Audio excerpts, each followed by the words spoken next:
Unlock the power of percentages in Excel and transform your data from confusing numbers into actionable insights. First, let's get our data set up. In column A, we have the item, column B is the value of the item, and column C is where the magic happens, the percent of total. Click on the first empty cell in the percent of total column, next to your first value.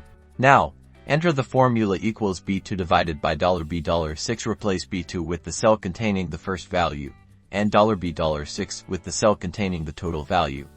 The dollar signs make it an absolute reference, so it doesn't change when we copy the formula down.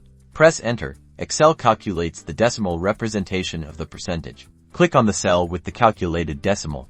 Go to the Home tab and in the Number section, click the percent sign button. This formats the cell as a percentage. There you go. The value is now displayed as a percentage. To calculate the percentages for the rest of the values, click and drag the small square at the bottom right corner of the percentage cell down to apply the formula to all the corresponding cells. And just like that, you've quickly and accurately calculated the percentage of total for each item in your list, giving you a clear view of your data's composition.